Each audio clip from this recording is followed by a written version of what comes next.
A partir de agora, aqui na Brasil Atual, Colibri na Quarentena. Uma conversa com quem está envolvido em trabalhos de cultura e entretenimento em tempo de pandemia. Colibri na Quarentena, um momento para refletir e se reinventar, na música, no teatro, no cinema e em todas as expressões de arte. Olá pessoal, no programa de hoje nós vamos para Lisboa, em Portugal, para conversar com um dos maiores violonistas brasileiros de todos os tempos, Yamandu Costa, ou Jamandu, como os gaúchos costumam chamar. Um papo sobre música instrumental, as influências musicais, o Rio Grande do Sul, a política e seus 34 anos de carreira com mais de 32 discos gravados. Yamandu hoje tem uma carreira internacional consolidada, mas não abre mão de suas raízes. Tudo online, em casa, na quarentena. Começando mais um programa na quarentena e agora nós estamos indo direto para Lisboa.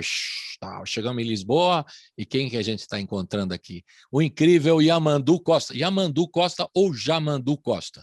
De qualquer forma, estou falando dos maiores craques do violão brasileiro de todos os tempos, que eu tenho o prazer de conhecer, né? Desde o comecinho da atividade dele profissional. Se for contar a atividade profissional, digamos, se você começou aos 7 anos, hein, Yamandu, você tem já 34 anos de carreira. Estou enganado ou não? Já é um bocado, já é um bocado, né? Porque eu nunca pensei isso como uma profissão, né? Porque eu me criei numa família de músicos, onde, enfim, a gente vivia da música, claro, mas a nossa casa era música 24 horas por dia. Então, para mim, aquilo sempre foi uma maneira de se comunicar, né? Então, desde muito criancinha que eu vivo para a música e da música e, meu Deus, Agora, nessa pandemia, então, né, a música se revela, assim, com uma força terapêutica, né? Estava falando com a Elodie, minha esposa, que é muito bom a gente tá preparando sempre algum repertório, porque é uma parte do dia que fica musical, uma parte do dia que faz você refletir e aprender coisas. E a música é isso, as pessoas ainda não entenderam muito bem o que significa, né? As pessoas acham que tem muita gente que acha que é entretenimento. Para mim é qualidade de vida total. Qualidade de vida. Tem o poder curativo, o poder terapêutico e curativo, né? Você citou a sua esposa Elodie, que ela teve na hora do rango lá comigo no estúdio, com o grupo dela lá do Rio de Janeiro, tocando violão maravilhoso, né? E a equipe toda, todo o grupo dela lá participando na hora do rango. Foi um prazer recebê-la também. Mas você já está se antecipando para um tema que a gente coloca antes de começar a contar as histórias dos novos projetos, do Caminantes que vem por aí, o próximo disco, é sobre essa situação mesmo, né? Muita gente falou, pô, o Yamandu foi lá para Portugal e tal, mas ele foi antes da pandemia, né? Pelo que eu sei, você foi um antes da pandemia, não é? Nossa, mas foi muito justo, foi muito justo antes, sabe? A gente chegou aqui no dia 17 de dezembro do ano de 2019. Eu já tinha vindo antes, né? Claro, para organizar as coisas da casa, encontrar esse lugar aqui que você está vendo, né? Que é meus violões, aqui é meu estúdio, né? Aqui eu gravo tudo. Para quem é da rádio, explicando aqui, tem todos os violões, não sei quantos, depois ele vai dizer, no estúdio do Yamandu aí em Lisboa, né? Um lugar especial onde ele grava vídeos e tudo mais, né? Vou virar aqui com calma para mostrar para vocês. Aqui tem um estúdio, tá vendo? Aqui que a gente grava tudo. Beleza. Olha aí, tô vendo então a mesa. Tem uma console legal aqui. Então, eu vim para cá antes um pouco para organizar toda essa mudança. E a gente veio com a família, de fato, no dia 17 de dezembro. E estava tudo super encaminhado, parecia um grande, né? Todo mundo super animado. Poxa, 2020 vai ser um ano incrível, a agenda já estava cheia de coisa muito legal, assim, para os 4 cantos do planeta e tal. E aí a gente não imaginava essa loucura toda, né, que virou e tal. Enfim, estamos nos adaptando, trabalhando da maneira... Você, Elodie, o Benício e o Horácio, né, são os seus 2 filhos. Isso. É isso? E você chegou aí, a ideia de você ir para aí no fim de 2019 era para você estar num centro onde você pudesse trabalhar melhor os seus trabalhos, a sua turnê, né? A turnê que você estava indo e vindo do Rio de Janeiro, é isso mesmo? Estava muito cansativo, ficar o tempo inteiro pegando o avião para cruzar, sabe, o Atlântico. Assim, é uma viagem puxada, né? São 11 horas, dependendo de onde você chega. Você sabe, chega em Lisboa ou em Paris e tal, são 12 horas ali dentro. No ano de 2017 ou 2018, não me lembro bem, acho que foi em 2017, eu fiz 15 viagens para a Europa. Então, estava muito cansado daquilo, a carreira me puxando para cá e bastante convite para tocar em festivais e tal. Estava cansado também, e o nosso país entrando nessa polarização chata, né, política, nossa, muito 2018. chato. E toda essa confusão que está acontecendo e tal, eu falei, nossa, eu estou querendo um pouco de paz, sabe? Então vou me organizar. Aí comecei a tratar da minha papelada da família italiana e tal, para ter os papéis certinho, né, para não ter problema. E aí a gente acabou fazendo essa mudança, que na verdade, de alguma forma, nem aconteceu ainda, porque como a gente chegou em dezembro, né, nessa casa, né, esse aqui é um apartamento que a parte de cima é o estúdio e embaixo a casa da família. A gente não saiu daqui, né? Então a minha mulher mora 1 ano num lugar que ela não conhece. Você entende? É uma situação tão inédita e tão original assim. O original sendo bastante otimista, né? E a gente ainda não entendeu como é que é morar em Lisboa. A gente conhece um parque ou outro aqui perto que dá para levar as crianças para andar de patins e tal, mas eu não pude levar eles numa tasca. A gente não sentiu o que é estar vivendo em Lisboa. A gente conhece o azeite. E até o Porto, para lá no Bar do Luiz, que você indicou para mim, né? Isso, Porto, não dá, imagina, não tá não tem como. A gente está em confinamento aqui, engordando, né? Porque é o próprio, é exatamente isso, né? Porque aqui a comida é muito boa, né? O azeite, o vinho, é um perigo. Então tá um horror agora editar os vídeos aí para conseguir tirar a barriga, tá uma coisa difícil, porque a gente está engordando Photoshop, mesmo. né? Mandou. Photoshop, nossa, o menino que trabalha comigo, o Gil, falei, Gil, poxa, edita de novo esse vídeo, a gente faz vídeos agora à distância, né?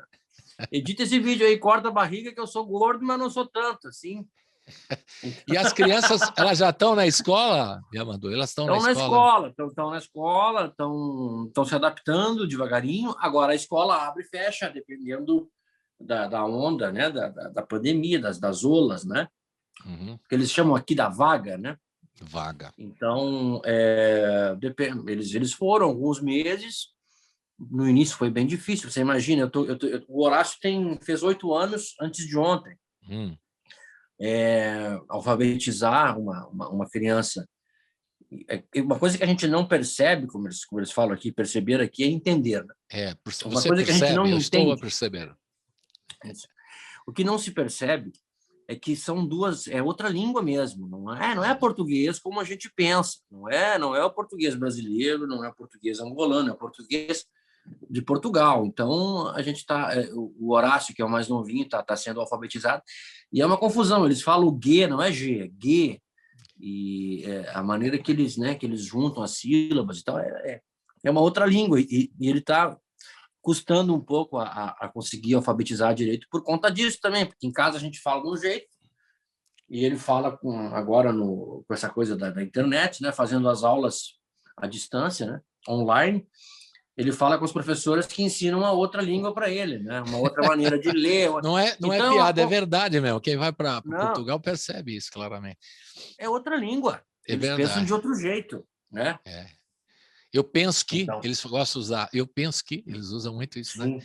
Agora, portanto, daqui a pouco o Horácio vai estar corrigindo. Fala, pai, não é assim que fala em português, é diferente. Nossa, daqui a pouco ele vai estar já está te corrigindo, vai acontecer isso. Eles vão virar dois tuguinhas, não vai ter jeito, 2 portuguesinhos. Mas estou adorando, acho o povo querido. É uma calma que a gente está no Brasil, a gente não se dá conta. Você está falando de São Paulo, né? Claro.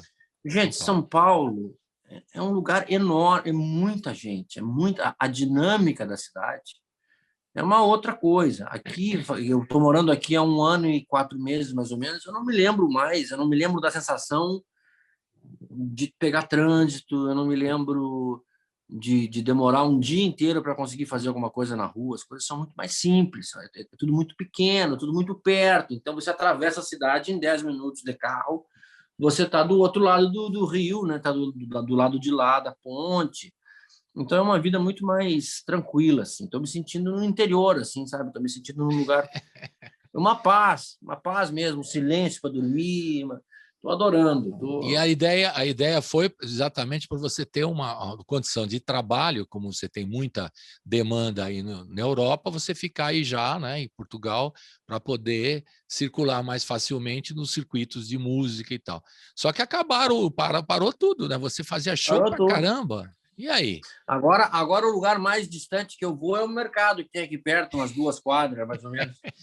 E a gente agora tem que ter paciência, tem que colocar a saúde em primeiro plano, verdade, tem que se cuidar, tem que parar de aglomerar, tem que parar de ouvir estúpidos aí falando bobagem. Principalmente vindo do Brasil, né, Yamadu? Meu Deus do céu, olha, tá duro você falar que é brasileiro num momento como esse. Esse papelão que estão fazendo aí é uma coisa horrorosa. Então, é o momento da gente olhar para dentro e ter respeito pelos outros, sabe? E fazer as coisas que se pode fazer. Hoje, por exemplo, que é o dia 11 que a gente está gravando, dia 11 de março, eu acabei de lançar um vídeo em homenagem ao centenário do Astor Piazzolla. Quer dizer, tocando uma música dele. É o que eu posso fazer nesse momento, né? É a maneira que eu posso me aproximar das pessoas através das redes.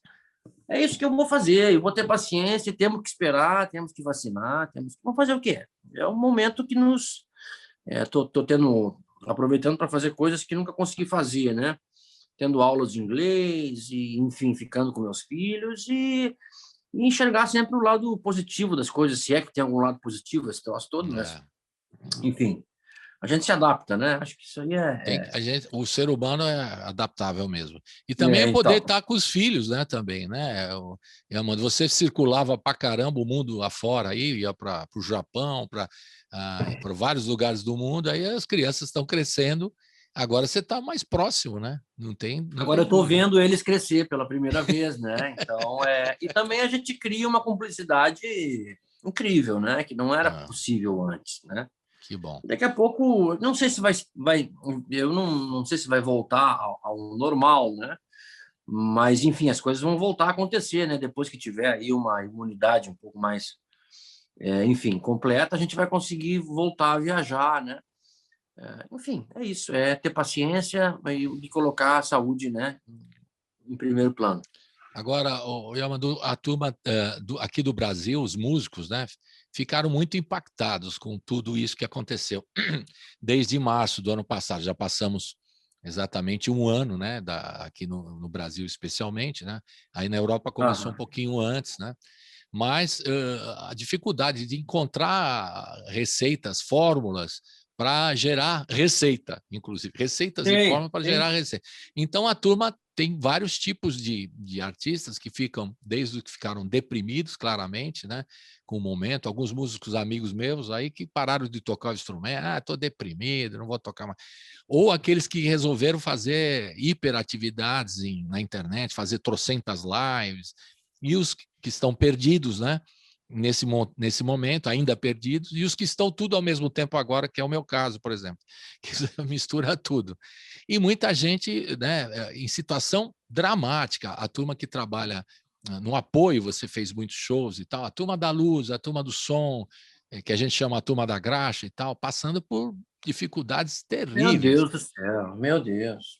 E aí, tragédia. Aí tem um apoio, veio a lei Aldir Blanc aqui, que apoiando um pouco, mas é pouco ainda, né? Isso que é muito pouco em função da demanda, né? Muita gente passando necessidade. Agora, por outro lado, muita gente criando ações de solidariedade, que me deixou bastante otimista.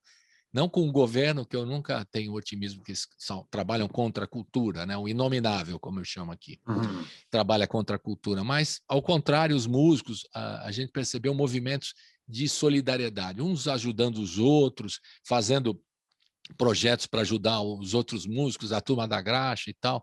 Aí em Portugal também surgiu algumas atividades, surgiram algumas atividades importantes de músicos, né? Uns ajudando os outros e tal. Você tem conhecimento disso? Você chegou a acompanhar com alguns amigos, músicos seus aí? Enfim, aqui como a sociedade aqui, ela assim, até aqui, até quem é de direita, assim, é diferente, né? Não é a mesma. A gente tem que entender que esses mecanismos políticos ele muda, né? Dependendo dos lugares, né? Sim. E aqui o Estado, né? O Estado tem muita força. Então não, claro que a gente está numa crise mundial, enfim, todo mundo sofre um pouco, todo mundo sofre com essa história toda. Mas aqui o Estado ajuda as pessoas, então existe não dá para comparar assim, né, com o Brasil, as coisas são mais organizadas, né? Eu sempre fui uma pessoa que sempre fiz as coisas meio sozinho e tal, então nunca tive muita expectativa, não, né, de algum tipo de ajuda, então eu me viro, né, do jeito que eu consigo, enfim.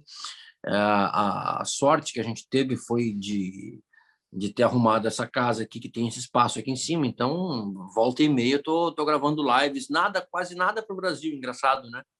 Mais para os Estados Unidos e tal, e para a Ásia. Então a gente está conseguindo se virar e acaba se organizando também de outras formas, correndo atrás de coisas de direito autoral, tentando entender esse novo mundo, né? A gente vive uma nova faceta, que é essa revolução das mídias digitais e tal, que a gente tem que, de alguma maneira, conseguir se mover. E aprender com elas, né? Aprender a trabalhar com elas. É isso aí. Total. Eu tô lançando uma série chamada Vivências, né? Que era por exemplo, só para te dar uma ideia, que inicialmente era uma ideia de fazer uma masterclass, né? Para comercializar mesmo, né? Para colocar à disposição das pessoas que se interessassem em comprar e tal. E acabei não gostando de colocar alguma coisa no mercado dessa forma, nesse momento, né? Eu acho que não é momento de você ficar, enfim, sei lá, ficar cobrando e usando a internet dessa forma, né? Que eu acho que a internet é um grande espelho, né, da humanidade, né? Mostra todo o lado nojento e o lado bonito, enfim. E existem termos aí que estão muito em voga com essa coisa da internet, né? Compartilhar uma ova, né? Os caras arrotam um discurso aqui e pede para você se cadastrar. Então é uma chatice. A gente vive um momento de uma chatice tremenda. Raramente você vê alguém querendo realmente compartilhar alguma coisa, né? Então, por esse sentimento todo, assim, essa preguiça que começou a me dar, eu resolvi disponibilizar esse material totalmente grátis para as pessoas. Então, a gente vai começar a lançar agora. Então, essa é uma novidade. Além do Caminantes, o Vivências. Isso. O Vivências são pílulas pequenininhas, de 3, de 5 minutos. E você dá dicas do violão, você fez uma série de vídeos, documentários contando a história do violão, entrevistando muita gente. É lindo o material, eu já acompanhei todo o seu material. Como eu gosto de violão, fico babando, né? Gostaria de estar onde você esteve, né? E é legal porque as pessoas que gostam do instrumento saber algumas dicas, né? E alguns artistas é muito legal, alguma coisa muito simples ou tal, né? Outro dia o João Bosco, que também está se adaptando às mídias, né? Eu entrevistei o João Bosco, ele falou assim: eu estou fazendo umas coisas aqui, tipo, tem gente que se interessa muito pelas afinações do meu violão, né? Que eu uso certas afinações. Aí eu estou contando a história e tal, né? E aí é muito divertido, né? É uma forma de ele poder ele se distrair e ficar menos, por exemplo. Esse sim, né? Porque perdeu um grande parceiro, o Aldir Blanc, também ficou muito traumatizado, o João Bosco. Ele falou que todas as músicas dele estão saindo melancólicas, né? Em função disso. Imagina, né? Imagina. Então, aí ele está fazendo esse serviço que para a gente, não é né, essas lives que é para a gente que gosta de violão, olha só, ele faz assim com o dedo, ele faz assim, ele usa umas afinações bacanas, estranhas e tal, né? Porque eu tenho um songbook do João Bosco, eu tentei fazer, não dá nada certo. Ele falou, claro, as afinações São todas diferentes. Quebrei a cara. Aí ele deu risada e tal. Mas é muito legal isso que você está fazendo. Bom, entre outras coisas que você, além de cuidar do Benício e do Horácio, é tocar com a sua mulher também, que é uma grande violonista. Também a gente gravou uma série de vídeos do ano passado. Foi uma série de 5 vídeos que a gente vai começar a espelhar agora nas plataformas digitais, né? Hoje em dia, tudo que é meio que um sistema meio que multimídia, né? Primeiro você grava um vídeo. Quando eu comecei a gravar os vídeos para o meu canal, agora a gente está chegando num número razoável assim de vídeos. Eu não imaginava que isso fosse se transformar em álbuns, né? Para as plataformas. Então, é um novo momento. Hoje em dia você não pensa, é difícil você pensar. Eu vou lançar esse álbum Caminhantes agora, o Caminhantes, mas tá muito mais fácil de você conseguir lançar singles, né? Você com um tema. Isso, você vai lançando devagarinho com um tema, você vai mostrando um pouco para as pessoas o que você está fazendo, né? Então essas coisas todas vão começar a se desdobrar nos meus canais, né? No Spotify, em tudo isso. É tudo muito novo, né? A gente não sabe muito bem. Estamos aprendendo. Eu estou aprendendo a fazer programa de rádio aqui pelo YouTube e pela internet. Estamos aprendendo. Vamos aproveitar esse gancho que eu estava propondo aqui para a gente ouvir a Elodie e você tocando uma composição do músico chileno, o Juan Antônio Sanches, Chicória. Queria que você falasse um pouquinho dessa canção, Tonada por Despedida, que é lindíssima, e vocês tocando um à frente do outro. Eu reparo que você olha para sua mulher e ela fecha os olhos, quer dizer, é uma dupla mesmo, né? Segue a tradição da casa, segue sendo musical, eu acho. Eu acho isso maravilhoso. Um namoro violonístico, eu diria, viu?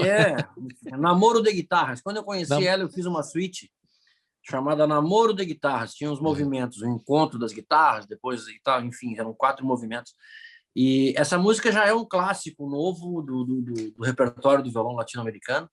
Tonada, né, um ritmo, uma dança, que tanto tem na Argentina como tem no Chile também. E esse compositor é um querido amigo que eu conheci lá em Santiago, no início dos anos 2000. Depois encontrei com ele em Madrid, uma temporada que ele viveu na Espanha. E ele é um craque, ele tem uma obra lindíssima para violão, uma pessoa incrível também. E essa música emociona, tem uma melodia muito tocante. É uma canção, né? Praticamente uma canção. Legal. Vamos ouvir agora, então, a Elodie e a Mandu tocando a música Tonada por Despedida do Juan Antônio Sanches, o Chicória. Roda!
Estamos de volta com o Yamandu Costa, ou como queiram lá no sul, Jamandu.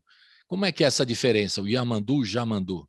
Porque o pessoal lá É uma questão de pronúncia. É só uma questão, porque o Y lá na fronteira, né, com o Uruguai, as pessoas chamam de Já, né? Já.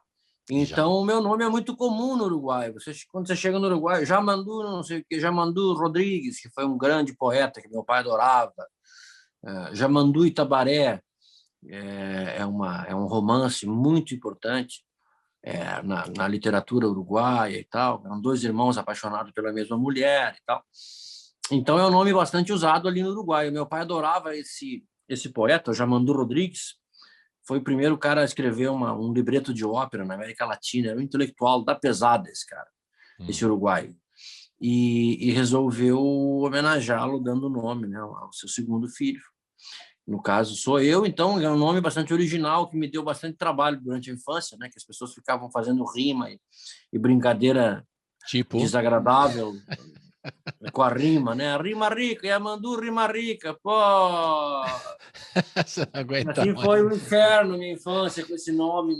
E depois acabou me ajudando, porque é um nome original, né? O cara pode até tocar mal, mas ninguém tem um nome parecido, né? Discorda. Aí por isso que você botou nos seus filhos Benício e Horácio, né? Aí não tem. Aí são os nomes mais comuns, né? Para não sofrer, né? O bullying que você sofria.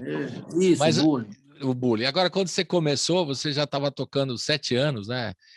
Diz aí a história com o seu pai, que tinha um grupo chamado Os Fronteiriços, é isso? Chamava Os Fronteiriços. E você foi lá tocar, quer dizer, você ficava ouvindo eles tocar, já chegou a me dar um violão aqui, deixa eu tocar, pai? Como é que foi isso? Não, eu comecei cantando, né? Comecei cantando no grupo, eu era o artista mirim do grupo, assim, cantava umas músicas regionais, gaúchas, né? Que a gente se apresentava em festas regionais, rodeios, bailes, a gente animava esse tipo de festa popular, né? E era muito engraçado, uma criança cantando ali e tal, desde muito pequenininho. E eu comecei a crescer, né? Lá pelos meus 7, 8 anos, eu já comecei a pegar um corpinho assim, começou a perder um pouco a graça. Eu achei que não tava... Daquele cantor mirim, né? A voz depois foi mudando, obviamente, né? Também vai mudando a voz e tal. E eu me apaixonei pelo violão. Meu pai recebia a visita de músicos e a gente uma vez assistiu um concerto do grande Lúcio Yanel, um violonista argentino, fantástico. Que foi a minha grande inspiração. Quando eu vi o Lúcio tocar, aí virou o caminhão de linguiça, como a gente fala lá no Sul, né? Fiquei louco, fiquei apaixonado pelo violão e isso virou uma paixão, né? Eu troquei qualquer tipo de videogame que a gente tinha naquela época, né? Aqueles Ataris, assim, Enduro, né? Que ficava aqui jogando. Aí falei, pum, joguei tudo pro lado. E aí encontrei e vi o violão, aquela loucura daquele instrumento, que é uma coisa sem fim, né? Infinito. E eram 6 cordas na época, você não chegou... E eram 6 cordas, normal, 6 cordas, normal.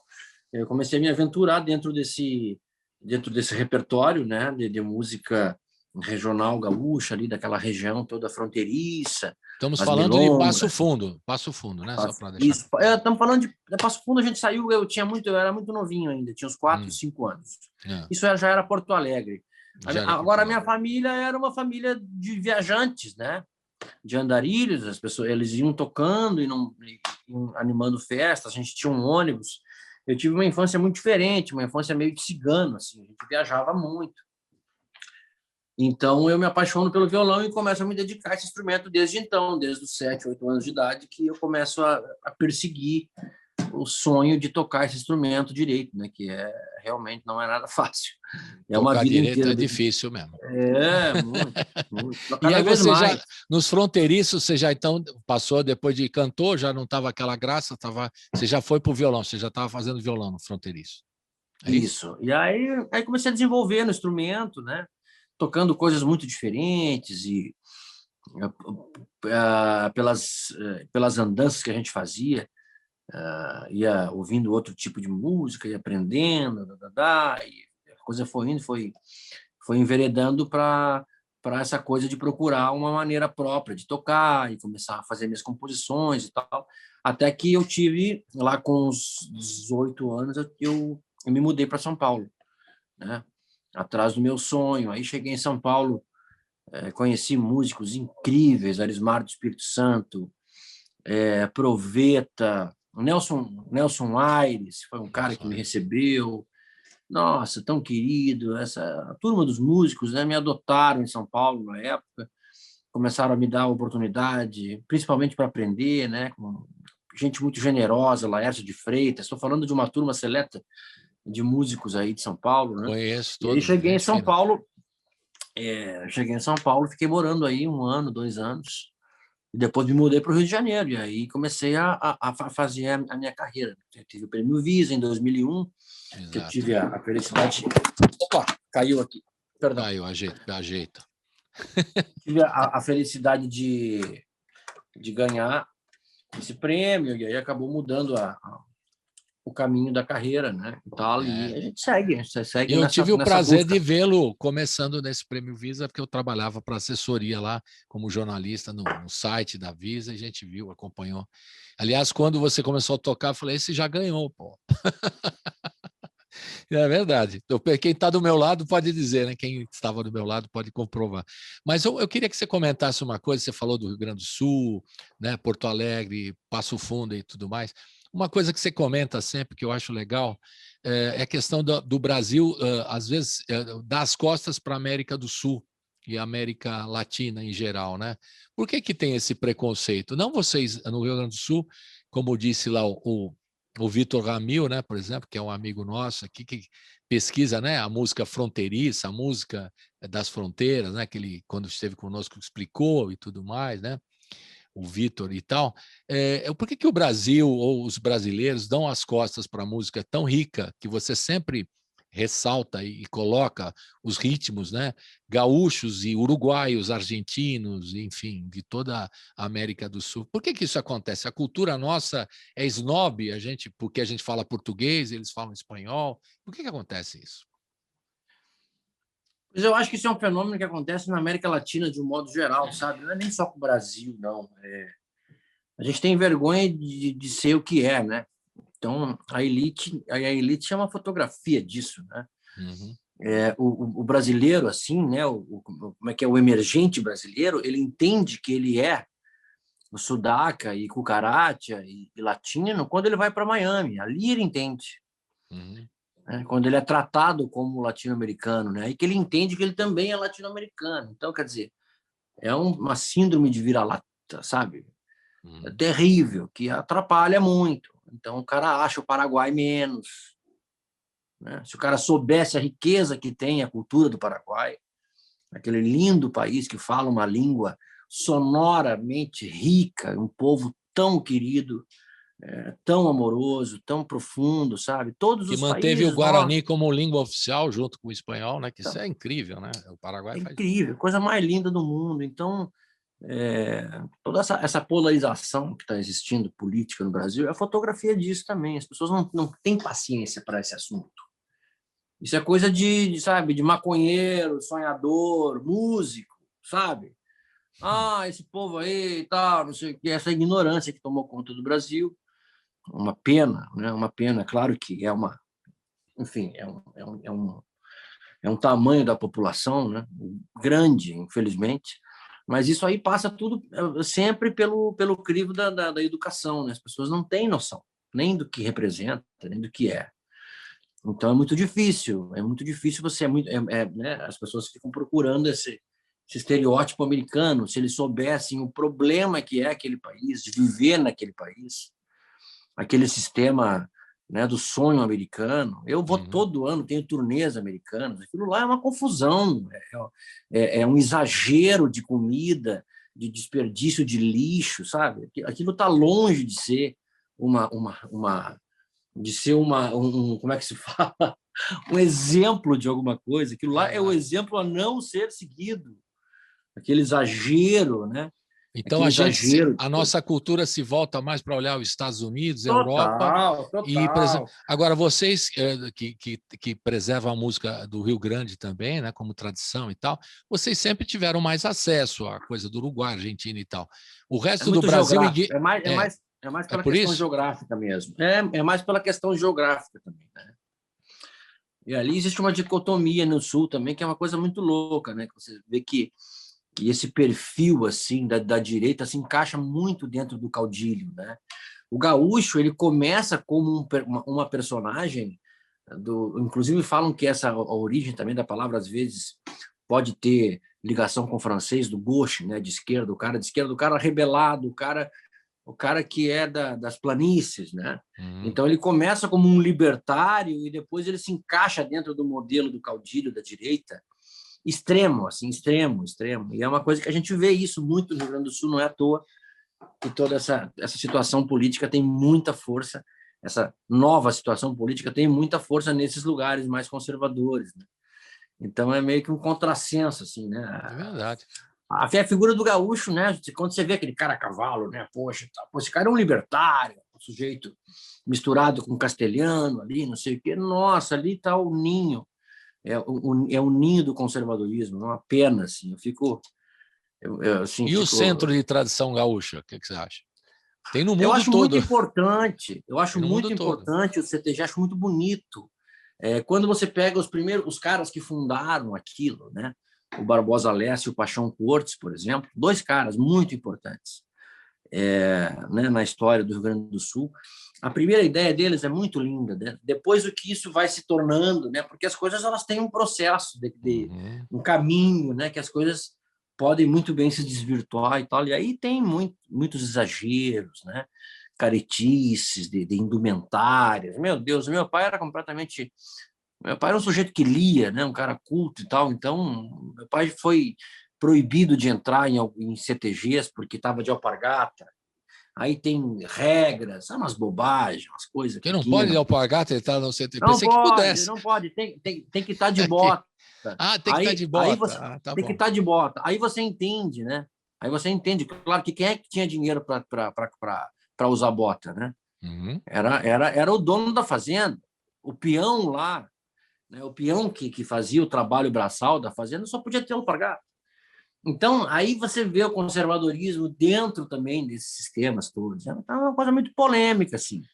Se a gente pensar, a história ela se desdobra, né? E as pessoas não olham para trás um pouco para entender a origem das coisas, né? Enfim. E a gente aqui em São Paulo, às vezes, tem dificuldade de entender o pessoal do Rio Grande do Sul em algumas atitudes, né, deles, né? Os meus filhos estudaram aí, no Rio Grande do Sul, você está em Lisboa, desculpe, no Rio Grande do Sul, e aí eu achei engraçado que uma das solenidades oficiais lá, primeiro toca o hino do Rio Grande do Sul, depois é o hino do Rio Grande. Não é assim? Nós temos um orgulho, né, daquela Revolução Farroupilha, e temos mesmo um orgulho, claro, assim, claro. Nossa, lá dentro, né, que bate muito fundo, assim, enfim... Eu não sei, esses exageros, assim, eles têm um lado positivo também, né? Acho que se a gente conseguisse começar a olhar para o lado positivo das coisas, né, e não ficar idealizando tanto, né? Acho que a gente pode tirar boas lições, né? Enfim, mas realmente um estado que tem orgulho de uma guerra perdida, né? Então é verdade, coisa meio, é curioso. É curioso. É um contrassenso. Existe um pouco de contrassenso nisso. Mas eu adoro meu povo, tenho saudades de ir para lá e tal. Minha mãe mora lá ainda, né? No sul. Em Porto Alegre? Em Porto Alegre? Minha mãe mora em Estrela, uma cidadezinha sim. pequenina, perto de Lajeado, muito bonitinha, muito organizadinha. E, enfim, as minhas raízes estão lá ainda, né? Eu queria descrever o Yamandu Costa, ou Jamandu Costa, que nós estamos falando do Rio Grande do Sul. Ele não larga o mate dele aqui, ele vai falando e vai sorvendo o mate. Essa é a saudade que... A tradição está aí, Isso aqui eu acho que é a única coisa indígena que a gente herdou, que vale, assim, sabe, que está claro, né? Fora as palavras aí do interior de São Paulo, o nome das cidades. Uma das poucas coisas aí que ficaram, que isso aqui faz um bem, né? Eu adoro. Tá ligado à tradição, né? E tá fácil de achar em Lisboa o mate? Aí tem mate bom ou você importa do Brasil? Mais fácil achar chimarrão em Lisboa do que no Rio de Janeiro. É mesmo? Olha só. Bom, todo canto aqui tem lojas de música, lojas de produtos brasileiros, que está cheio de mate. Beleza. Bom, já que você citou o seu pai que não podia entrar de Alpargatas no Centro de Tradição Gaúcha, o CTG, vamos fazer uma homenagem ao seu pai, essa canção lindíssima que você fez, Caminho de Luz, que coisa linda, né? É o seu Algacir Costa, é isso, seu pai? Exatamente. Né? Fala um pouquinho dessa canção para a gente ouvir agora. Essa música eu fiz logo quando ele faleceu, né? Foi um baque, eu tinha 17 anos na época, eu tinha recém completado 18 anos, foi um pouquinho antes de eu me mudar para São Paulo. E foi uma morte trágica, enfim, meu pai morreu de AIDS, imagina, foi uma coisa muito profunda. A gente cuidou dele nos últimos anos da vida dele, foi aquela coisa, aquele choque, essa doença tão, nossa, tão incrivelmente, né? Todas as pessoas que essa doença levou e todo o trauma que estava em volta dessa história, né?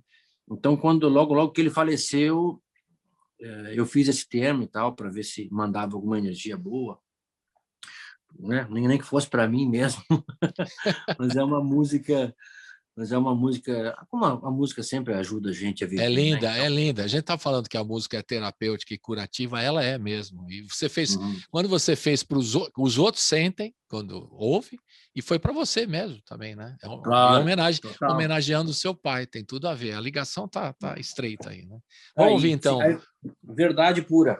Isso aí. Vamos ouvir o Caminho de Luz então, lindíssima. Roda, roda.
Você está ouvindo Colibri na Quarentena.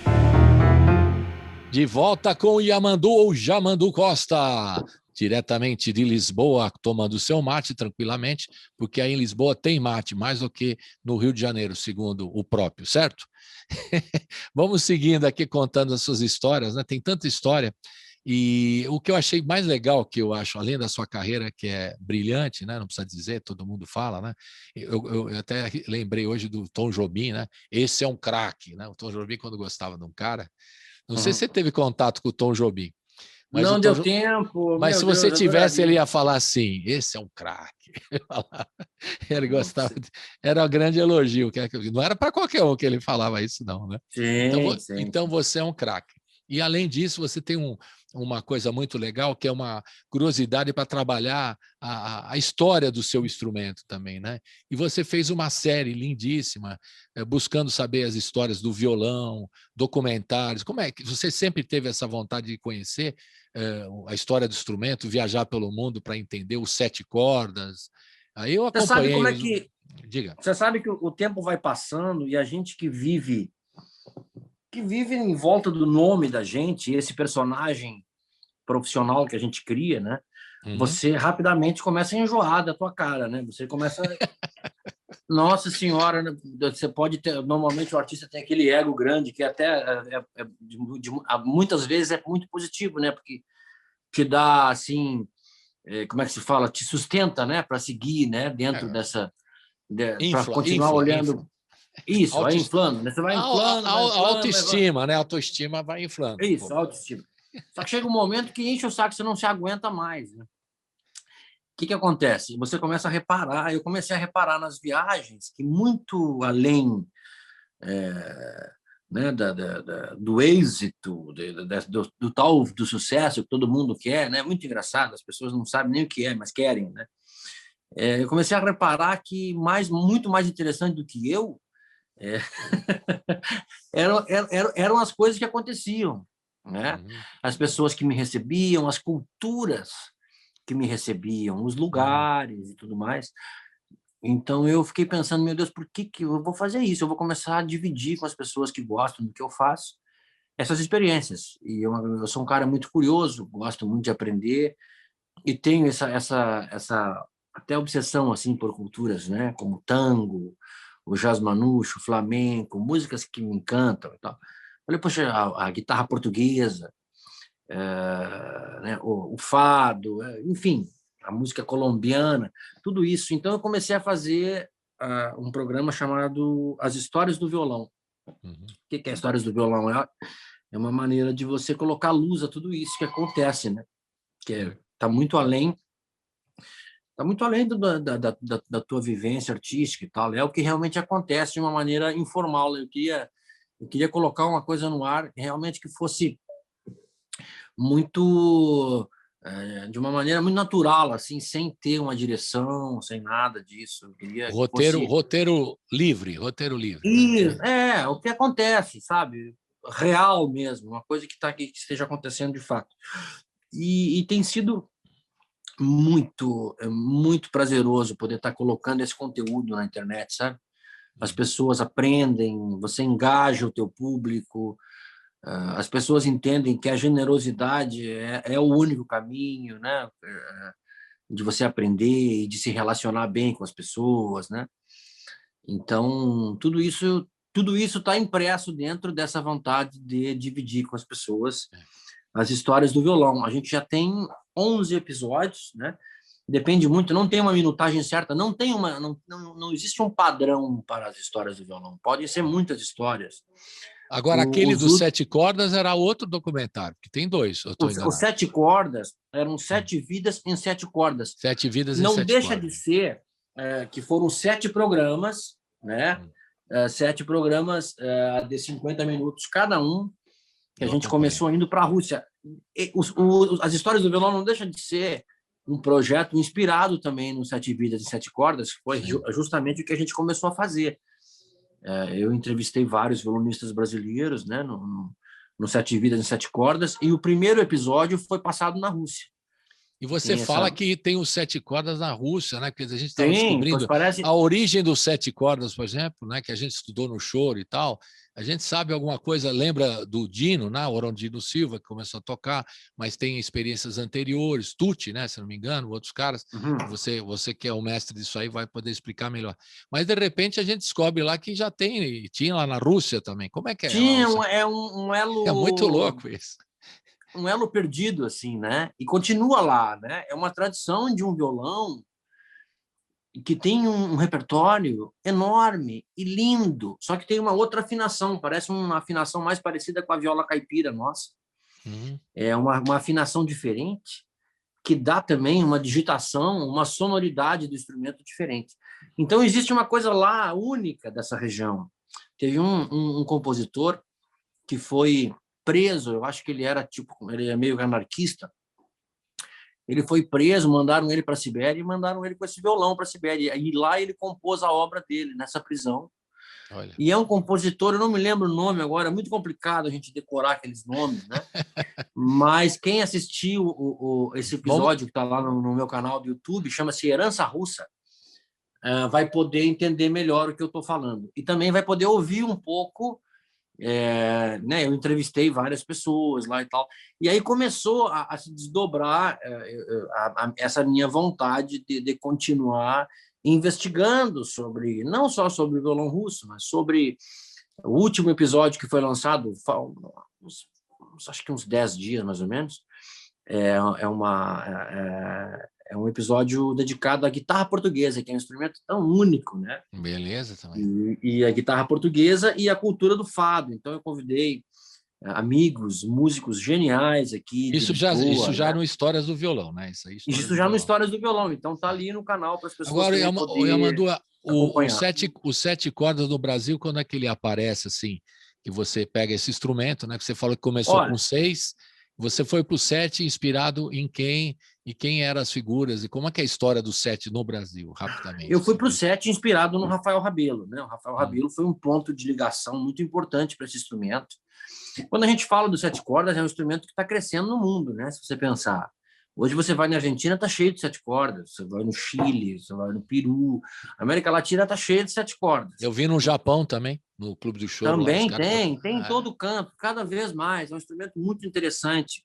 O Rafael começou a usar esse instrumento como um instrumento solista. E depois a minha geração chegou e começou a mudar um pouquinho as afinações. E eu comecei a compor especificamente para os 7 cordas, né? Então, é um instrumento novo, é um instrumento que vai se aculturando. Ele chegou no Brasil. Existem lendas, né? Que o Pixinguinha estava andando com os amigos no Largo da Carioca, no Rio, e estava com o irmão dele, o Tucci, né? Se eu não me engano, acho que era irmão dele. O Tucci. E viu um grupo de ciganos russos tocando, né? Violões e cantando músicas típicas da Rússia. E ali o pessoal enxergou um violão de 7 cordas, né? E aí parece que a Elodie está passando aqui. Acho que ela veio pegar alguma coisa. Olá. Oi, vem. Vamos aí. Eles tocaram uma música, a gente tocando junto agora há pouco aí. Tornada por Despedida. Né? Que legal. É isso aí. Então, aí voltando à história do... Então, o Tucci então, foi o pioneiro com o Pixinguinha. Olha, e aí depois... Sabe o que é curioso dessa história? É que é um instrumento que chega de um outro lugar e começa a fazer um papel que outros instrumentos faziam dentro da linguagem do choro. A gente pode falar do off-clade, que era um tipo de saxofone. A gente pode falar do sax tenor do Pixinguinha, que tinha aqueles contrapontos que faziam aquelas linhas melódicas, né? Em torno, né? Bordando as melodias dos choros. A gente pode falar assim do bombardino dentro daquela formação de música de sopro, né?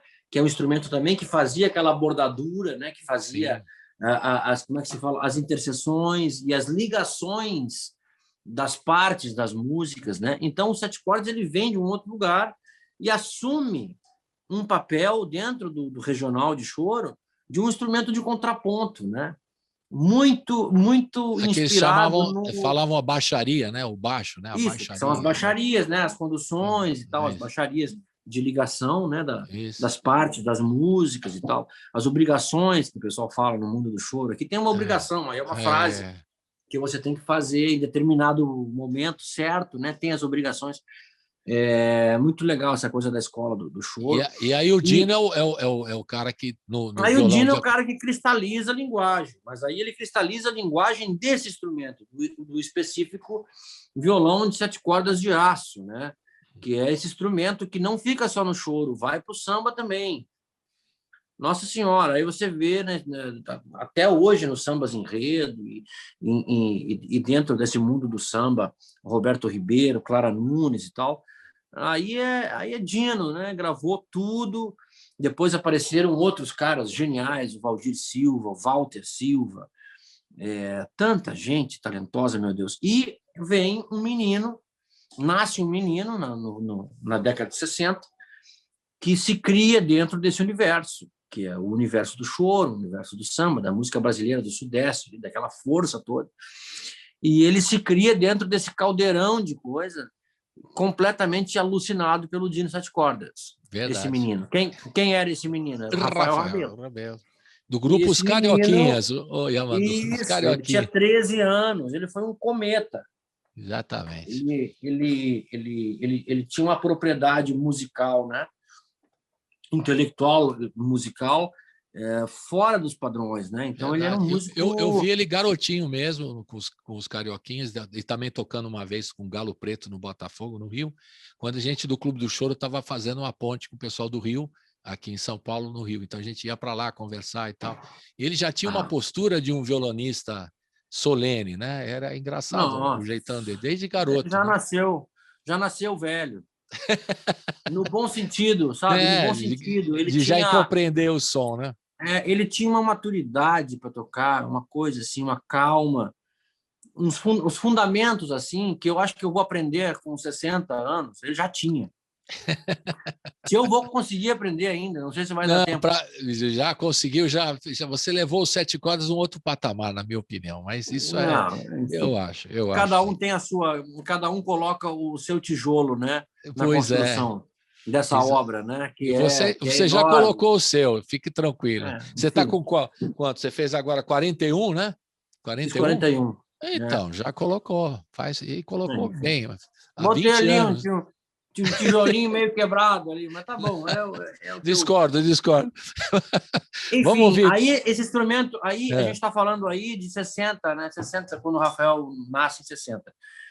No final da década de 70, o Rafael ele tocava tanto esse instrumento dos 7 cordas de aço que ele começou a enveredar mais para começar a conhecer um pouco do repertório da música espanhola, do violão clássico mesmo, né? Então, ele foi um cara que teve dupla formação, né? Estudou com o Meira, que foi um professor do Baden-Powell também, do Maurício Carrilho, dessa turma toda da pesada do que Rio. Fazia a dupla de 6 cordas com o Dino e Meira. Com o Dino. Jaime Florence, criador da música Mulambo, entre outros. Exatamente, um craque total. Esse Meira é um craque, o Meira é uma raiz de toda essa loucura do violão brasileiro. E o Rafael começa a tocar o violão de 7 cordas com corda de nylon, né? O Luiz Otávio Braga, né, outro grande músico, começou a tocar com esse instrumento, né, com a corda de nylon, e o Rafael começou a desenvolver daí, e aquela facilidade toda, começou a tocar músicas espanholas naquele violão, música do Agustín Barros, o paraguaio, começou a transformar aquele instrumento num instrumento solista. Isso aí tudo no final da década de 70, 80, né? Até 90, onde ele viveu, 93, por aí. E eu nasci em 80, imagina. Então, quando eu tinha aí uns 12, um pouco mais, 13, 14 anos, quando eu ouvi o Rafael, eu pirei. Pronto, né? Virou a referência para você. Eu enlouqueci, porque tinha aquela força também da música mais hispânica, que eu já conhecia através do Lucianel, da música do sul do Brasil, que tem a coisa dos rasgados e tal, mas tinha o domínio da música do Sudeste, um domínio genuíno do choro, daquele sabor do violão brasileiro, sabe? Não da bossa nova, era outra coisa. Era outra coisa. E ele trazia também, quando ele ia acompanhar certos artistas, esses ingredientes que você acaba de citar, a coisa da música espanhola misturada com a tradição brasileira. Cito um exemplo, por exemplo, quando ele acompanha o Ney Matogrosso num show ao vivo, é sensacional o que o Rafael Abelo faz, né? Ele toca o violão com o Ney cantando e é uma dupla, né? O negócio fica lindíssimo de acompanhar. O Rafael a maneira que ele acompanhava, né? Você vê que eu não tenho nenhum tipo de muito poucas, raramente tem alguma coisa minha com cantor, né? Exatamente por isso, porque, enfim, não que eu faça mal esse papel do acompanhamento, mas ele colocou o negócio num nível tão alto, essa coisa de acompanhar, sabe? Cantor e tal. Então, as coisas, as gravações que tem dele tocando, acompanhando cantores, tem uma gravação dele acompanhando a Gal Costa. Também. Cara, mas é um negócio de um nível, assim, é num lugar, ele consegue tocar o violão de um jeito tão inteligente, tão condensado, tão equilibrado, com sabor tão único, assim, sabe? Ele colocou o troço num ponto que realmente a gente também se dá conta rapidamente, né? Que cada um tem que encontrar a sua linguagem, né? A sua maneira de fazer a sua história. Não adianta, né? E você querer abraçar o mundo, né? Claro. Vamos ouvir um show seu, você tocando a música Ana Terra, eu queria que você falasse rapidamente, 2019, maio de 2019, que é o Encontro de Gerações na Música Instrumental Brasileira, que foi uma gravação aqui em São Paulo. Fala um pouquinho dessa canção para a gente ouvir agora. Essa canção, ela é do início dos anos 2000, se eu não me engano, que eu comecei a fazer ela, eu acho que em 2003, 2004, uma coisa assim. Eu gravei um disco, um álbum, na época a gente chamava até de discos. Olha, eu tô ficando velho mesmo. Que se chama Lida. É um álbum muito querido dentro da minha discografia. Eu gosto muito desse disco, é muito genuíno. E eu comecei a fazer canções, temas, né? Lendo O Tempo e o Vento, do Érico Veríssimo. Legal. É muito legal isso de você estar lendo, né? E se inspirar nas personagens. Aliás, esse disco aí, exatamente. Estou mostrando o disco para o pessoal do YouTube. Esse disco é um trio, na verdade. Sou eu convidando o Guto Wirth, né? Que o baixista que começou a tocar aí junto, é a primeira vez que ele grava comigo. Ele era bem novinho, né? Estava chegando no Rio. E o Nicolas Krasik, que é um violinista francês que está morando em São Paulo, um francês que é mais brasileiro que todos nós agora. O Nicolas. Verdade. É um craque, o Nicolas é um craque. E o Guto, enfim, também. A gente gravou esse disco aí nessa época, em 2003, 2004, um pouquinho até depois. Eu não me lembro das coisas, sabe? Para mim é tudo uma grande festa, então eu me perco um pouco.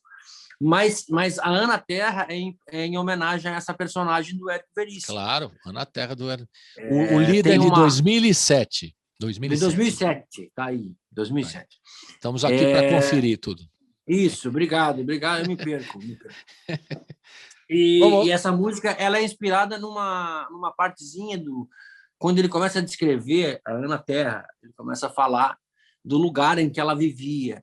E uma hora ele comenta que ela não tinha como enxergar a própria face, não existia um espelho. Ela morava no meio de um campo, de um descampado, um lugar ermo assim, e a única maneira que ela tinha de enxergar o próprio rosto quando ela ia atrás da casa dela e tinha um riacho que passava, e ali se fazia, né, uma profundidade tal de água que ali ela conseguia ver o reflexo do rosto dela nessa água. Então, é muito linda a fotografia da escrita dele, é um gênio, né, o Érico Veríssimo. Então, quando ele descreve essa luz, quando ela se defrontava com o próprio, né, com a própria imagem na água, né, essa imagem me fez compor essa música aí, que começa com trêmulo de mão direita, tem um efeito de violão que parece um bando de água, né? Como se fosse uma pequena cascata, assim, como se fossem essas luzes que refletiam assim no rosto dela. Entende? Legal. Então vamos ouvir Ana Terra. Roda!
Estamos de volta com o Yamandu Jamandu Costa, diretamente de Lisboa. Nós estamos lá falando com ele no estúdio dele, né, que tem um montão de violão. Quantos violões tem aí, Yamandu? Você contou já, não?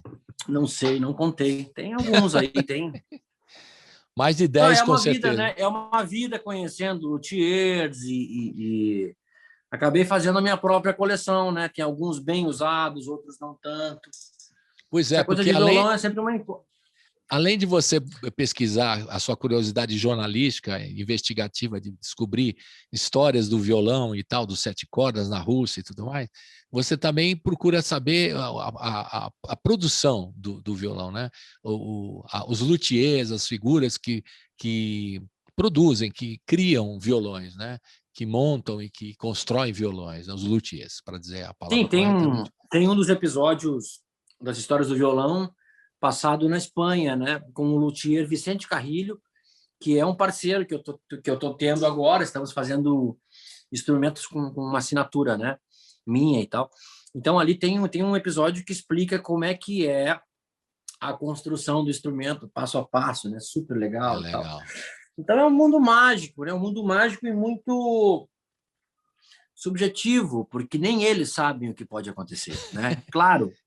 Claro que existe, sim, uma excelência, anos, né, de experiência construindo instrumentos, mas sempre tem um fator, assim, né, até místico, assim, meu Deus, como é que vai ser a colagem dessas peças e tal. A madeira que fala, né, que tem som, né?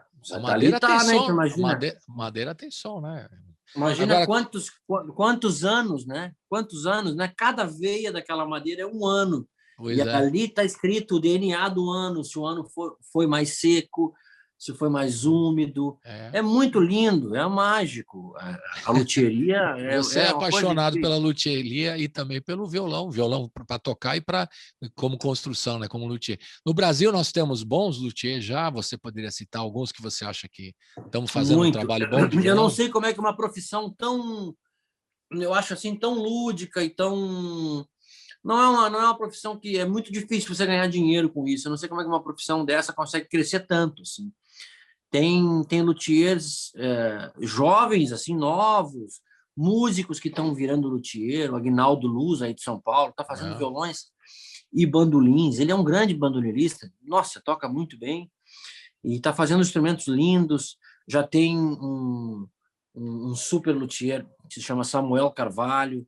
Ele está fazendo história já pelo mundo, os violões dele estão rodando o mundo. Ele é um craque mesmo. Esse cara sabe o que está fazendo e os violões dele estão voando, assim.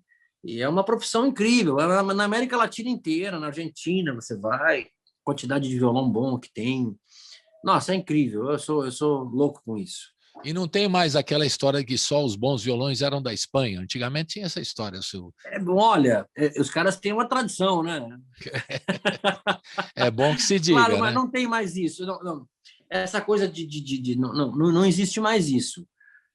Hoje em dia, nossa, tem violões... Porque era um estigma, assim, o violão bom é o violão espanhol, o violão clássico, o violão... Ramírez, só para citar um nome. Né? Isso. Essas coisas. Esses eram os bons. Agora, hoje, não está mais assim. Não está tanto, não é tanto assim. Agora, é incrível, né? Esses violões espanhóis que eu ando tocando nos últimos tempos são incríveis, assim. Então, é uma coisa que não tem fim também, a luthieria, os caras sempre querem aprender e tal. Esses episódios, os 2 episódios, tem um que é eu mostrando como é que é a construção do violão, e depois o episódio seguinte, se eu não me engano, é o episódio 9 e o episódio 10, os 2 passados na Espanha.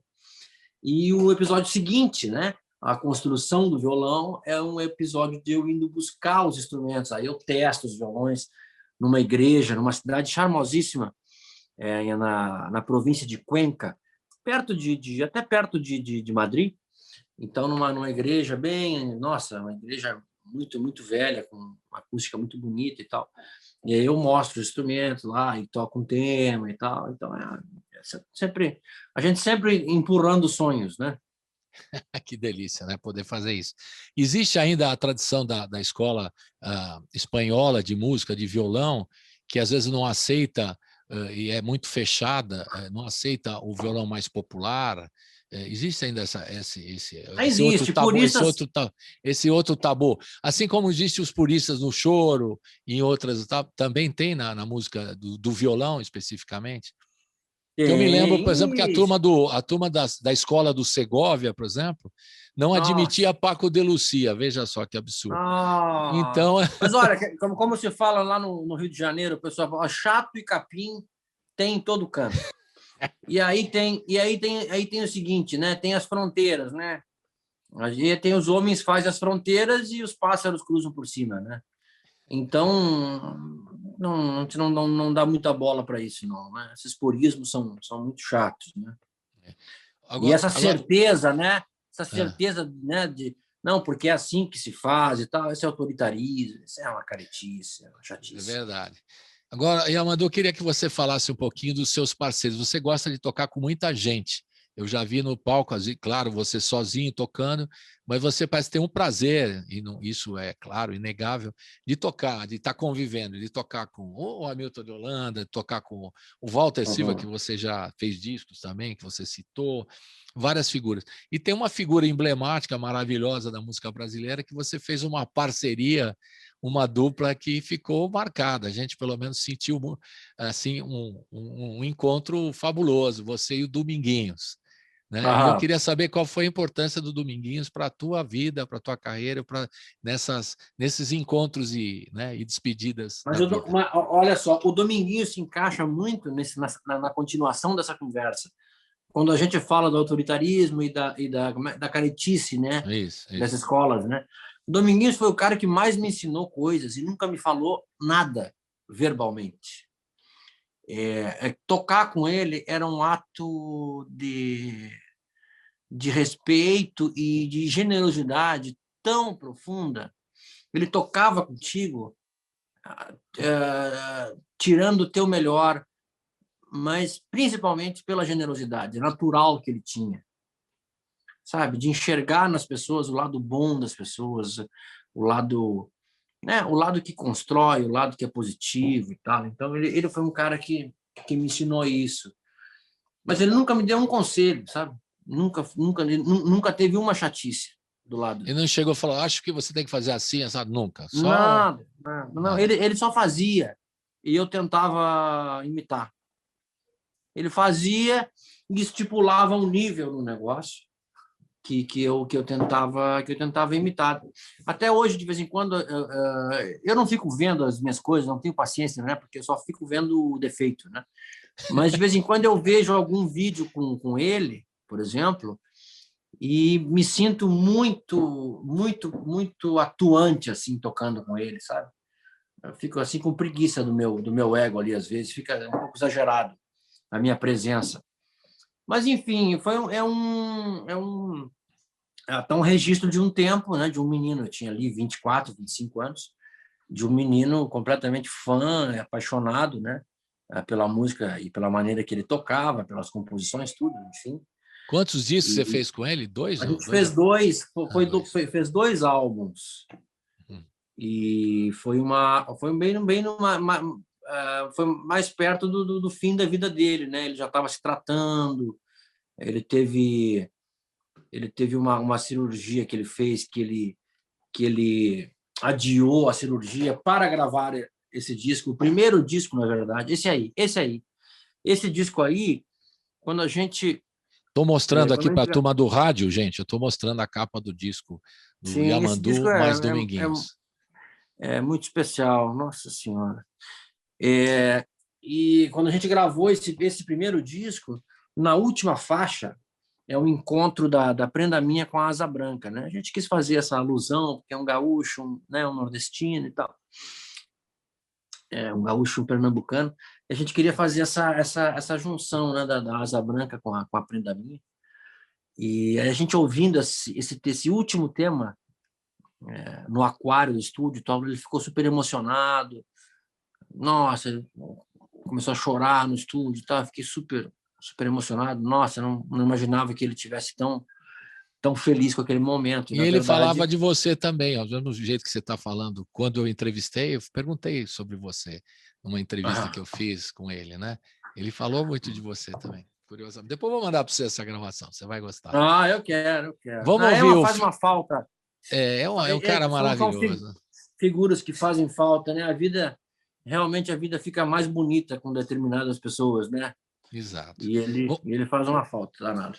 Vamos ouvir, então, o Yamandu Costa com o Dominguinhos, ao vivo no Ibirapuera, esse disco de... É um DVD que vocês lançaram também, em 2007. E aí você está tocando com a música do Dominguinhos e da Glorinha Gadelha, Feira de Mangaio, que está um barato, no violão e na sanfona, coisa fina. Vamos ouvir, Feira de Mangaio, com Yamandu e Dominguinhos. Roda!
Estamos de volta com Lisboa, falando com o Yamandu Costa. Estamos que aprender a falar português de Portugal.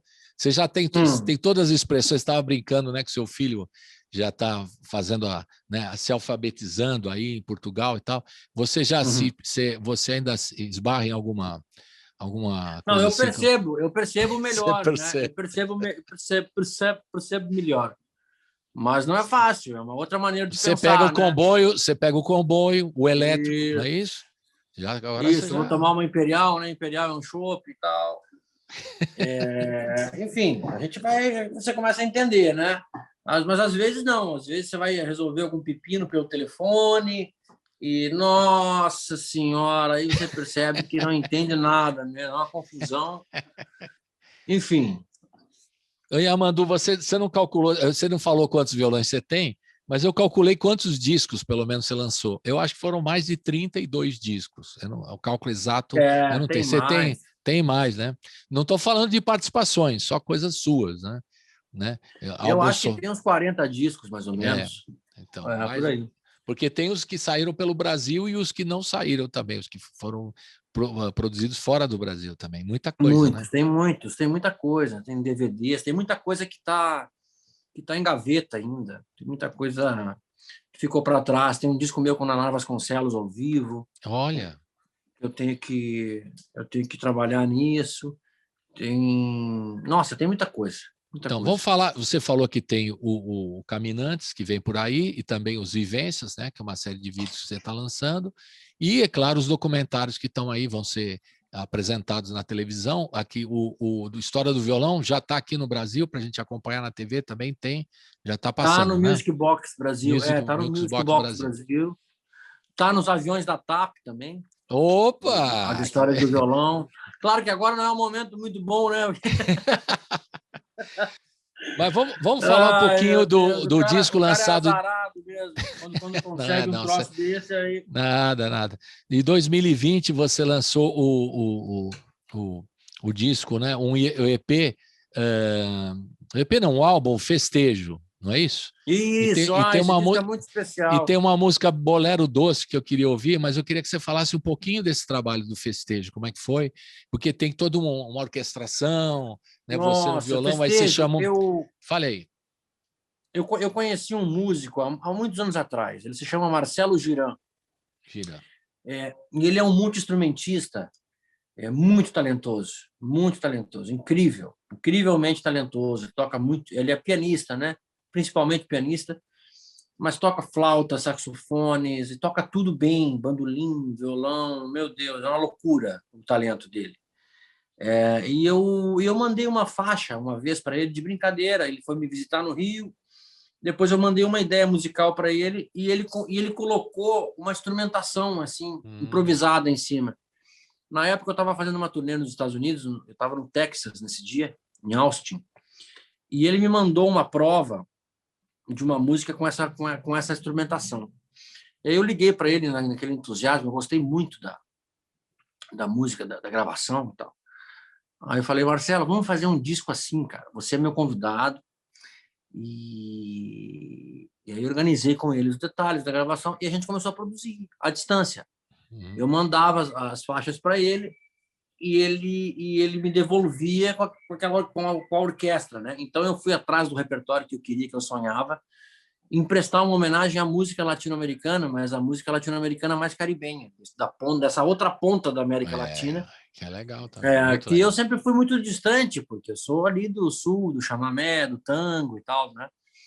Pela proximidade da nossa fronteira gaúcha ali, eu nunca tive muito nunca tive contato, né, com esses ritmos, o porro, o bambuco, toda essa cultura caribenha e tal, que é riquíssima, que é linda, que se estende a Cuba, ao México, né, todo esse Golfo do México e tal. Então a gente começou a produzir esse disco com muita calma, com muito amor, com muita dedicação. Você no Rio de Janeiro na época e ele estava... E ele em Belo Horizonte. Em Belo Horizonte. E aí a gente fez isso com muito carinho. Ele é um cara assim multifacetado total. Ele fez a mixagem incrível do disco. E esse álbum foi nominado ao Grammy, né? Então é super legal. É um disco que, enfim, tá no meu canal do YouTube, tá nas plataformas para as pessoas. É um momento de descontração. Se chama Festejo e tem essa instrumentação meio de big band, assim. Do Girão, é bem legal. Do Agora Marcelo Girão, ele é o convidado. Isso. E eu tenho uma gravação, eu tenho uma música aqui, Bolero Doce, que eu tenho um vídeo com você tocando, mas você me permita, se você achar que é conveniente, a gente ouvir a versão do disco, que tem toda a orquestração, a percussão, que é bárbara também, né? Muito legal. Isso, é a hora de tomar um vinhozinho e dançar, né? Dançar com a companheira, com o companheiro em casa e tal. É o momento do baile. Bolero Doce, você chama a Elodie aqui, eu chamo a Silvia e a gente vai dançando aqui. Vamos ouvir então o Bolero Doce, desse trabalho Festejo, que foi lançado em 2020, o Marcelo Girão orquestrando e o Yamandu Costa aqui no violão. Essa música é sua? De quem que é essa música? Minha, composição própria. O homem faz tudo, faz bolero. Essa música eu comecei fazendo essa música numa rádio em Buenos Aires e acabei ela em Las Vegas, olha só. Também você viajava pra caramba, agora você tá sossegado aí um pouquinho, né? Agora eu faço música só no meu banheiro e olha lá. Isso mesmo. Então roda o Bolero Doce do disco Festejo. Roda, uau!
Estamos de volta com o Yamandu Costa na reta final aqui, que a gente vai ouvir uma canção do disco novo, né? Que está no EP do Visita Boa, que é a Lapa Hora Zero, que vai estar também no Caminantes. Então, agora chegou a hora de você falar do Caminantes. A gente já falou dos documentários, do trabalho. Vivências, já está na internet, o Vivências que você está colocando? Vivências está começando. Semana que vem a gente lança o primeiro vídeo. Mas aí é só entrar na sua internet, Só entrar no meu canal do YouTube, que vai estar tudo lá. Vai ter uma playlist separada só com vivências, né? Tá legal. A gente vai soltando, acho que são 18 semanas. A gente vai colocando. E para entrar em contato com você, quem quer saber coisas, Yamandu Costa, como é que faz? O caminho mais fácil, que as pessoas sempre me perguntam. Tem todos, né? Tem o Facebook, tem o Instagram, ali tem todas as possibilidades de contato, enfim. De vez em quando a gente bate papo com as pessoas também, enfim, tá tudo muito fácil. E você está fazendo, além do disco, que você está mixando, né? Você estava mixando agora, o Caminhante, você me mostrou até a mesa de som aí, né? E ele vai ser lançado, tem previsão também esse ano ainda, né? Vai ser daqui a pouco, daqui a uns 2 meses, mais ou menos. Eu acho que no final de maio a gente vai estar subindo esse álbum. Esse álbum, na verdade, é uma homenagem a essa nova etapa da minha vida, né? Morando aqui em Lisboa. É uma maneira de tentar, com bastante cuidado, mostrar um pouco dessas influências que existem. Eu acredito que exista nessa coisa da cultura ibérica. Essa cultura ibérica ela chegou na América Latina de todos os jeitos, né? Uhum. Se a gente pensar, a cultura espanhola toda chegou nos Caribes. Na Argentina chegou muita coisa da música italiana e da música espanhola também. Então, existe um sentimento que faz essas músicas se encontrarem. Por exemplo, o Jacó do Bandolim, a gente escuta um pouco da guitarra portuguesa na obra do Jacó do Bandolim. A gente escuta os violões do choro nos violões aqui do fado, que eles chamam de viola. Né? Então, a gente escuta similaridades nessa coisa telúrica e muito sentimental do fado, do tango. São músicas chorosas, são músicas que falam de amor, que tem aquela coisa da emoção, da coisa arrebatadora, né? Esse sentimento, assim, aquele exagero, né? Garganta com narena, sabe? Aquela coisa... Então, existe essa ligação da cultura ibérica com a cultura latino-americana. Então, eu queria fazer um disco que misturasse essa sonoridade, né? Então, o Caminantes, ele é um disco que te remete a vários lugares ao mesmo tempo. Porque você escuta o som do bandoneon. O que é o som do bandoneon? É um instrumento extremamente ligado ao tango, né? Sim. Quando você escuta o som da guitarra portuguesa, você está em Alfama. Então, eu queria deslocar um pouco esses instrumentos por diferentes culturas. O que a gente gravou? A gente colocou a guitarra portuguesa dentro do tango e colocou o bandoneon dentro do fado, né? Sem intenção, né? Como é que se fala? Sem uma intenção muito especulativa, assim, de querer fazer uma fusion, né? Que o pessoal chama fusion. Vamos fazer. Eu tenho um nojo desse negócio de fusion para mim. Essas misturas que são estereotipadas assim é um horror, né? E forçadas, né? Normalmente são forçadas. Senhora, é só ver essa nova música brasileira aí, que mistura tudo, que parece que eles pegaram tudo que tem de ruim em cada lugar e misturaram. Então, essa coisa de mistura é muito perigoso. E aí tem o Luiz Guerreiro na guitarra portuguesa, é isso? Tem o Luiz Guerreiro na guitarra portuguesa e tem o Martin Suede no bandoneon. São 2 craques. O Luiz Guerreiro eu conheci no Brasil, quando eu fiz uma série de shows com o Antônio Zambujo. A gente dividiu uma turnê no Brasil, e então eu tinha como convidado o Guto Virte e o Zambujo tinha como convidado o Luiz Guerreiro. E aí nos conhecemos e eu comecei a bater mais papo sobre esse mundo da guitarra portuguesa, que sempre fui muito curioso com isso. E já morando aqui, eu convidei e ele tive a felicidade dele aceitar e tal, para a gente gravar esse álbum juntos. Então é um álbum que te desloca para vários lugares assim, ao mesmo tempo. Eu considero como se fosse uma música dos portos, né? Por isso se chamam caminhantes. São figuras que se encontram e saem caminhando juntos, cada um trazendo a sua cultura, né? O violão faz o meio de campo, né? O violão acochambra essas duas. Gostei do acochambra, gostei demais. Vai acochambrando um lance aqui da guitarra. Beleza.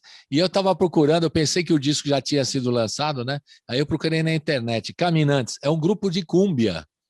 Tá vendo? Esse aí deve ser muito mais animado que o nosso. O nosso é um pouco mais... Não é tanto, viu? Pode crer que não é muito lá grande coisa, não. Mas é um grupo de cúmbia que chama Caminantes, por isso que eu fui pesquisar. Mas não saiu, vai sair nos próximos meses. Vai sair daqui a pouco. Para a gente encerrar o papo nosso, a gente tem uma gravação que você fez, né, de um vídeo, você e o Martin Suede, né, tocando o Lapa Hora Zero, que, segundo consta, está no disco. É isso ou não? Estou enganado? Está no disco. Então a gente pode ouvir essa aqui aí com a guitarra portuguesa também, a guitarra portuguesa tocando. Isso é um samba, né? Lapa Hora Zero é um samba bem da Lapa mesmo, bem barro fundo, assim, Lapa, aquele momento da Lapa meio perigoso, 3h30, 4h da manhã, aquela escuridão, toda aquela... E aí, claro, no disco vai ter a participação da guitarra portuguesa, né? Mas já dá para ter uma ideiazinha do que... Tá, a gente vai ouvir então lá para Hora Zero, agradecendo a tua participação. Aliás, uma perguntinha, você falou do horário complicado, você saiu do Rio de Janeiro por questões profissionais também, mas muita gente está se afastando das cidades do Brasil, né, por conta da violência e da questão política. Isso também foi um motivo de você largar o Brasil? Porque muita gente fica... Muito, muito. Quando a gente fala que o Brasil é um país polarizado, a gente não... É legal entender muito o sentido disso, porque não é polarizado só da parte política, né? Os extremos são exagerados, né? Então, por exemplo, enfim, com a minha vida profissional, eu consegui morar num lugar privilegiado no Rio de Janeiro, por exemplo. Eu comecei a me incomodar com aquilo, né? Então, quer dizer, qual é a criação que eu estava dando para os meus filhos, né? Isso foi uma coisa que começou a me incomodar. Então, eu recebia meus amigos que têm um pensamento mais socialista, mais esquerdo, como eu, e a gente meio que vivia numa bolha na Zona Sul do Rio de Janeiro. Começou a me incomodar aquilo. Eu estava criando uma nova elite ali com os meus filhos. E é uma coisa que me incomoda muito isso. Eu quero que eles morem, né, que eles possam morar num lugar que tenha ensino público, sabe? Que eles possam andar na rua, né? Eu quero criar gente, né? Sabe? Gente que pensa, gente que lê, e num lugar mais humilde. Então, eu moro num lugar mais humilde aqui, adoro um bairro multicultural, que tem asiático, africano, tudo misturado. Eu acho que esse que é o futuro do mundo, é a mistura dessa gente toda.